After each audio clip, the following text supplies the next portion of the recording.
Welcome to our Research Week special season of our Lunchtime Research Talks. From the 16th to the 19th of June 2026, you can tune into a different bite-sized talk over lunch with CCA, Derry, Londonderry and Ulster University by different PhD researchers introducing their topics and the opportunity for you to ask questions at the end. The aim of these short lunchtime talks is to share with the wider world just some of the research that's taking place at Ulster University, with the Research Week special coming from drama, performance, film and screen studies.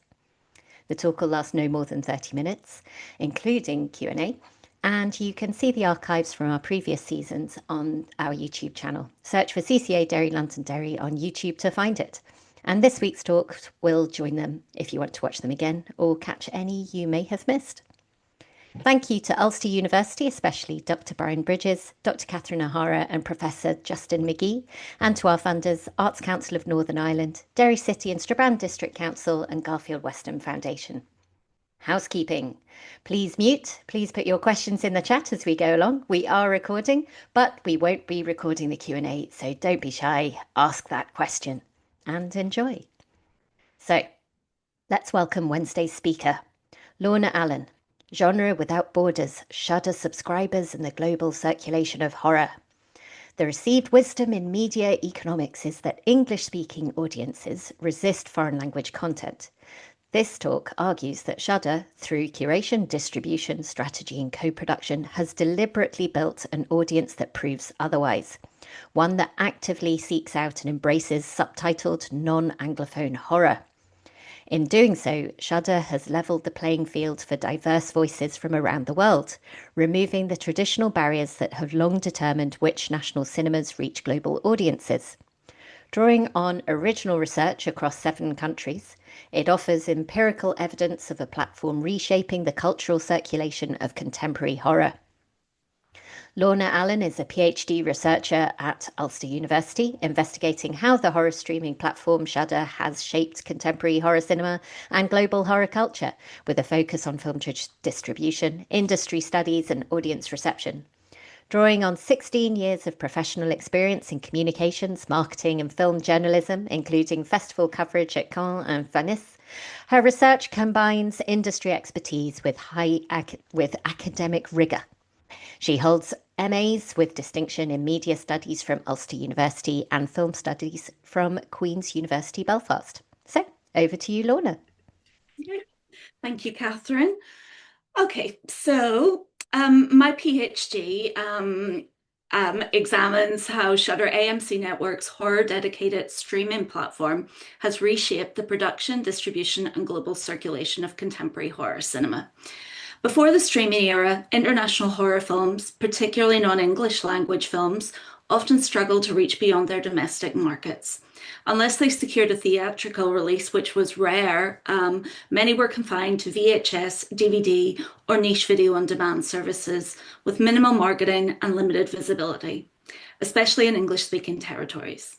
Streaming platforms fundamentally reshaped that distribution landscape, making subtitled and international horror films more accessible to global audiences while lowering barriers for emerging filmmakers. Shudder emerged within that transformation, but unlike general platforms such as Netflix, Apple, Disney, it built its identity on actively curating and championing horror from around the world. In my PhD, I used 3 methods to examine that impact across 3 case study films: Coralie Forget's Revenge, Rob Savage's Host, and When Evil Lurks by Argentinian director Damien Rugna. The 3 methods are paratextual analysis, subscriber survey across 7 countries, and TikTok audience research. Today's talk draws specifically on the subscriber survey and the When Evil Lurks case study to ask whether streaming has changed how English-speaking audiences engage with international horror.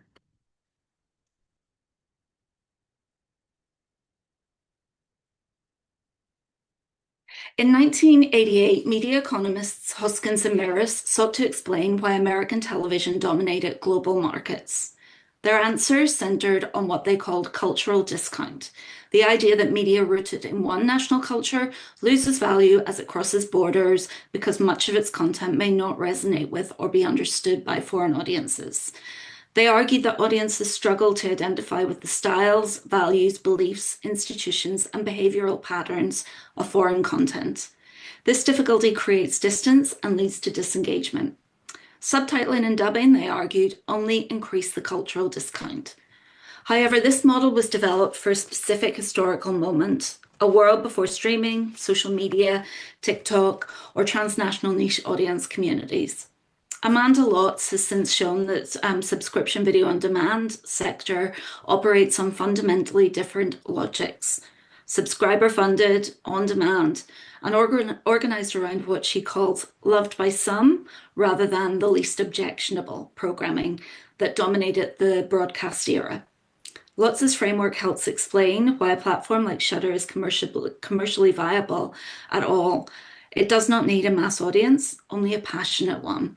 Rather than assuming viewers will choose the most familiar content, Shudder's business model depends on subscribers actively seeking out specialized horror from around the world. Cultural discount assumes that audiences gravitate towards familiarity. Horror fandom, on the other hand, often values the unfamiliar. Film scholar Matt Hills argues that horror fandom is organized around connoisseurship, seeking out obscure, difficult to find, or undervalued work, and treating discovery itself as a marker of expertise. The foreign film, the subtitle film, the film nobody else has seen yet or can't access, or the film everyone else is afraid to watch are not inconveniences for this audience or deterrents. They are the goal. Lobato and Ryan similarly argue that in international horror markets, cultural specificity can become a marker of differentiation rather than a barrier.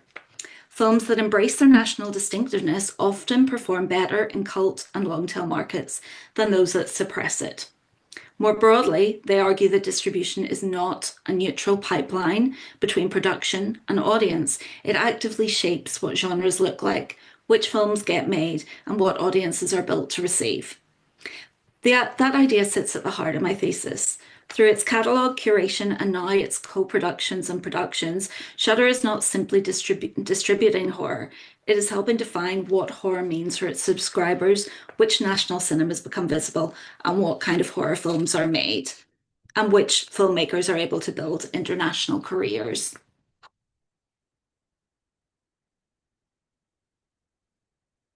Amanda Lotz describes major streaming platforms like Disney and Netflix as conglomerated niches, broad catalogues designed to attract the widest possible range of consumers across multiple genres. Shudder operates on an entirely different logic. Balancetegua and Lynch argue that rather than addressing many audiences simultaneously, Shudder envelops subscribers entirely in horror identity, fan community, and subcultural history. They call this a phenomenal experience of generic immersion. You can see what this looks like in the images on this slide. Shudder revived the Creepshow franchise from the 1980s and brought back The Last Drive-In with Joe Bob Briggs, introducing the cult horror host to a new generation of viewers while reconnecting older fans with a familiar figure from American cable television. The Skinamarink Discord watch party is very typical of the kind of community building events that Shudder schedules and organizes, so that further fosters a sense of community and togetherness among horror fans. These are not simply programs. They are references to horror history designed to make subscribers feel they are part of a community with a shared cultural past that is fundamentally different, a fundamentally different model from a general streaming platform. Scholarship on streaming platforms has largely focused on two types of service: the large generalist platform like Netflix, Amazon, Disney Plus, and the art house curated platform, of which Mubi is the best studied example. What has received almost no sustained scholarly attention is the niche genre-specific platform or the horror-focused platform, services built entirely around a single genre and its fan communities. Shudder is the most significant example of this type, and Balancetegua and Lynch's article is the closest thing to a dedicated scholarly account of how it operates. My thesis builds on their work by asking a question they do not. What does Shudder's audience actually look like, and what do they say? What does original survey data and TikTok audience research tell us about the community the platform has cultivated and the ways in which it engages with Shudder's curatorial logic? To understand the survey findings, it is first worth looking at how Shudder itself operates. So I'll play some of this, which probably explains it better.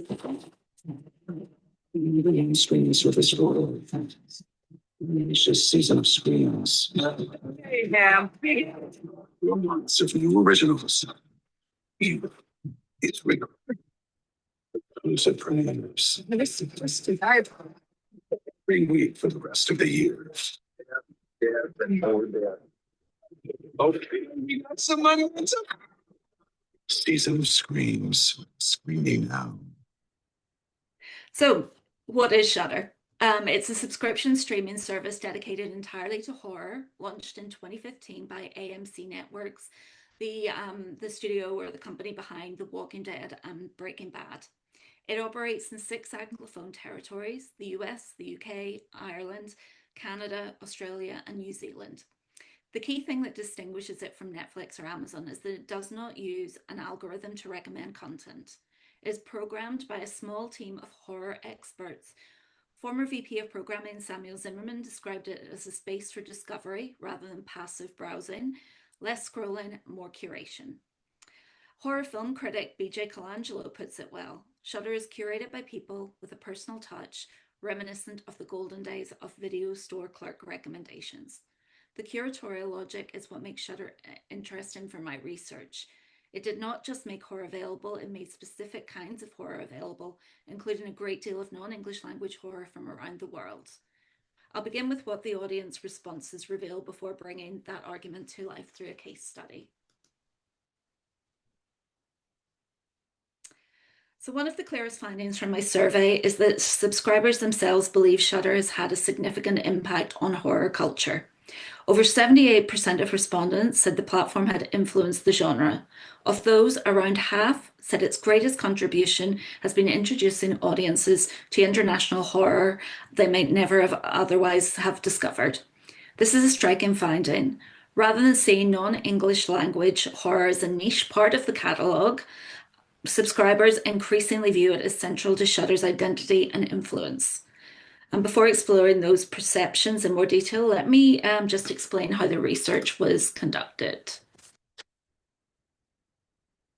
So the data I'm sharing comes from an original survey of 218 Shudder subscribers conducted over the course of 2025.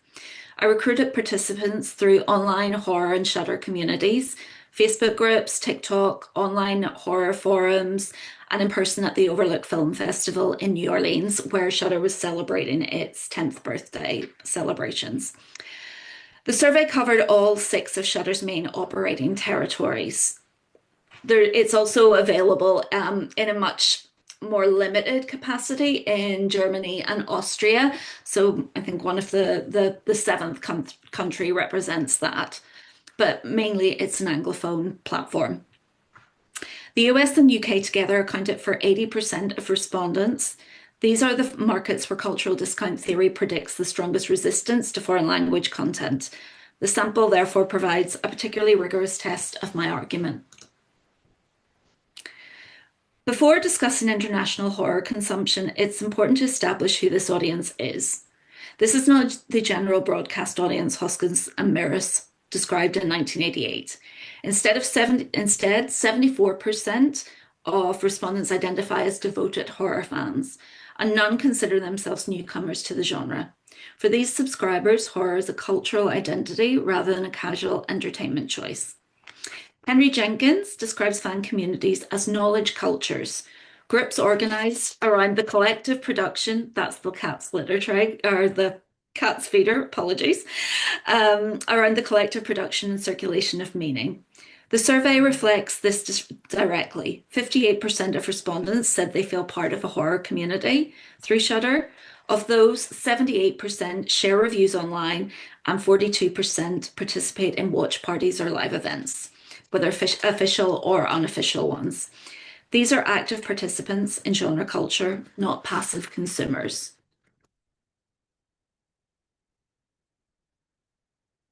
International horror is not peripheral to the survey, to the survey audience's engagement with Shudder. 51% subscribed partly for international horror, ranked ahead of price and even specific film titles.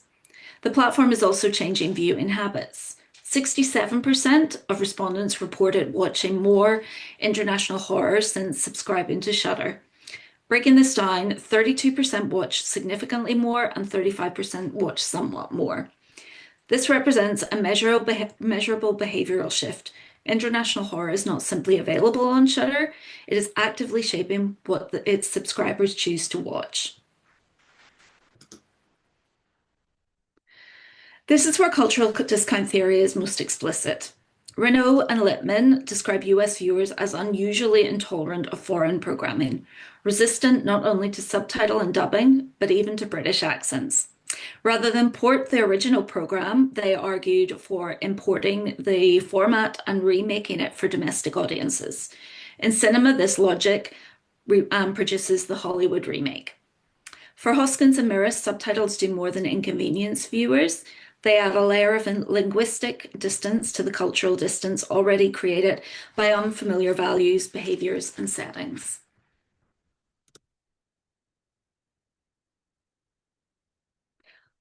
However, 96 of respondents to the Shudder subscribers survey report no hesitation about subtitles, a near unanimous result that directly contradicts the Hoskins and Mirris model. Nearly 40% use subtitles even for English language films. They cite accessibility, focus, and immersion as their reasons. For this community, subtitles are not a barrier, but a core part of the viewing experience. And looking at these pull quotes, one subscriber from Ireland writes that Shudder has opened her mind to international films, that she always uses subtitles to fully immerse herself in the atmosphere. Another respondent from the UK says he always watches with subtitles if available because he wants to hear the original actors emote. Only 3% of surveyed subscribers prefer dubbed content, and just one respondent avoids non-English language films entirely. For this community, dubbing feels inauthentic. It distances rather than connects. The mechanism Hoskins and Mirris identified as distancing becomes here a source of cultural proximity.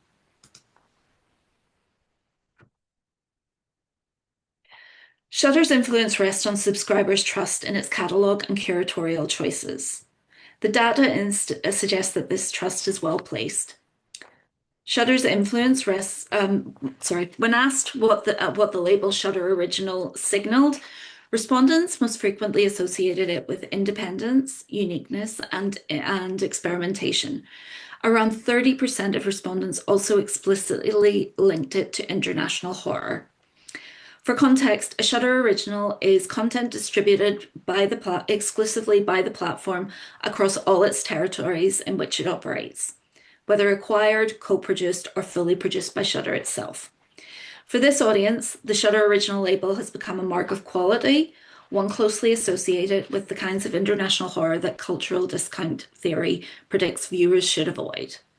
That trust extends beyond curation, and Shudder increasingly shapes how subscribers encounter international horror, not only by distributing films, but by investing in and producing them as well. Subscribers' responses reinforce the survey findings. These US-based participants describe Shudder as the platform with the widest selection of independent international horror, praise for its commitment to international minority and queer voices, and emphasize that few other streaming services show the same sustained support for non-US horror. These are not marginal preferences, they are central to Shudder's identity. For this audience, international horror is not simply another category in the catalogue, it is one of the defining features of the platform itself. So to illustrate this, let me turn to a specific case study. Damien Rugna is an Argentinian director who emerged from his country's underground horror scene, a DIY ecosystem operating largely outside mainstream institutional support. His 2017 film, Terrified, gained much of its international audience through Shudder when it was acquired by the platform. That visibility led directly to Shudder co-producing his next film, When Evil Lurks, from the script stage, making it the platform's first Spanish language original film. When Evil Lurks premiered at the highly esteemed Midnight Madness section at the Toronto International Film Festival before winning Best Feature at Sitges, the world's leading horror and fantasy film festival, becoming the first Latin American film ever to receive that honor. Rugna is now developing an English language remake of Terrified with Warner Brothers. I argue that this trajectory was not accidental, that Shudder's curatorial and distribution decisions helped build the international audience and visibility for the director that made this possible. The survey data reflects that impact. 61% of subscribers had watched When Evil Lurks, while 53% had watched Terrified. Both are subtitled Argentine films rooted in a cultural and geographical context that is likely unfamiliar to many Anglophone audiences. When Evil Lurk in particular draws heavily on Argentine folklore and is set in the rural Pampas area of South Argentina, and embedding its horror within a distinctly local landscape and cultural tradition. According to cultural discount theory, films like these should have struggled. Instead, they became two of the most widely watched films in my dataset. And the dataset also was not just focused on non-English language films, it was focused on a broad selection of Shudder originals over the last 10 years. The survey data reveals a clear pattern. Subscribers who watched Terrified often went on to watch When Evil Lurks, and vice versa. For many, these films became a reason to remain subscribed to Shudder, and for some, an entry point into international horror more broadly. What attracted viewers was not despite the film's Argentine identity, but because of it. Their rural settings, folklore, mythology, allegorical subtexts, and themes of institutional abandonment offered something audiences perceived as distinctive and authentic. What made these films unmistakably Argentine is not lost in transnational circulation. It becomes the very source of their transnational appeal. So in summary, three key findings emerge. 96% of respondents were not deterred by subtitles, a near unanimous result in a context where Hoskins and Mirris predicted strong resistance to linguistic mediation. 51% subscribe, partly, at least in part, because of access to international horror, suggesting that cultural specificity functions as a motivation rather than a barrier. And 67% reported watching more international horror since subscribing to Shudder, demonstrating a measurable shift in viewing behaviour. Taken together, these findings challenge the assumption of cultural discount theory. For this audience, cultural specificity is not something to be overcome. It has become the source of authenticity, discovery, and subcultural value. And then just to conclude, Stefano Bashira, a lecturer at Queen's University Belfast, argued in 2014 that early streaming platforms often treated international horror and horror more broadly as catalogue padding, using it to create the impression of depth and variety on platforms like Netflix. Shudder has reversed that logic. It did not simply make non-Anglophone horror available. It made these films desirable, discoverable, and culturally valued. It championed them, and in doing so, brought the filmmakers behind them to the attention of a global horror audience. This is more than just distribution, it is a process of cultural formation. Shudder did not simply find this audience, it actively helped build it. And perhaps that is the most significant finding of all. Rather than treating cultural difference as a barrier, Shudder has cultivated a community that actively seeks it out, demonstrating that for niche streaming audiences, cultural specificity can become a source of authenticity, discovery, and value. Thank you. Thank you so much. And I think my favorite sentence was X% of viewers watch Terrified. So I'm going to stop the recording now and let's go with the Q&A. Okay.